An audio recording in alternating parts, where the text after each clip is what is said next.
Assalamualaikum warahmatullahi wabarakatuh. Ketemu lagi dengan Pak D di sini. Saya akan membahas kebingungan yang mungkin muncul pada teman-teman ketika mau membuka usaha atau memulai usaha.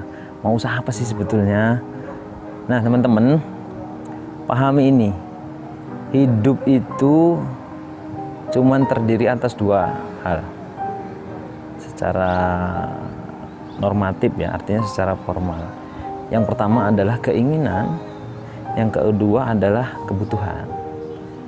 Nah, ketika orang memenuhi keinginan kebutuhan itu, mereka harus mencari orang yang menyajikan ataupun yang menyediakan apa yang menjadi keinginan dan kebutuhan mereka.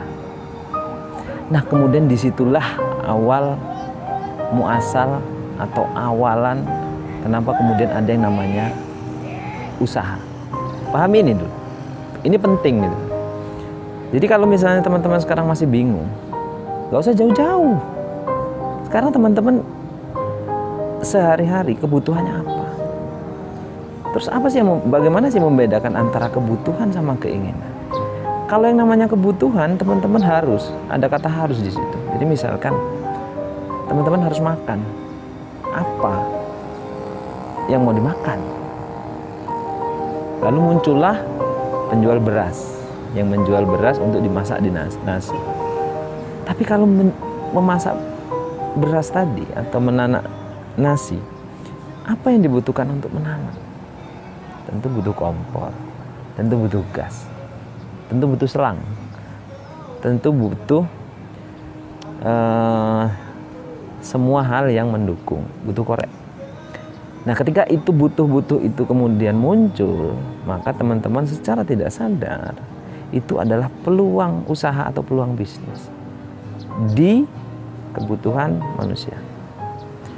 Nah, bagaimana kemudian ketika kita menggarap kaitannya dengan keinginan?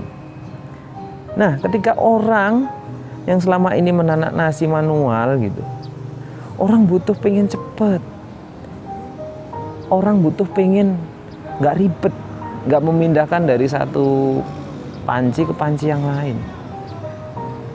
Maka kemudian harus ada orang yang menyediakan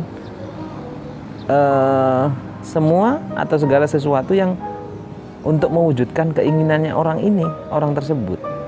Sehingga muncul namanya rice cooker. Nah, rice cooker itu bergerak dalam bidang keinginan.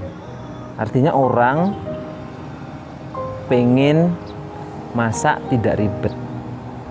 Padahal sebetulnya kalau cuma masak yang atau kebutuhan makan, itu kemudian kita cukup masak aja manual bisa. Lalu gali lagi, kemudian aku tidak mau ribet, aku tidak mau masak. Maka harus ada orang yang menyediakan keinginan orang yang tidak mau ribet tadi.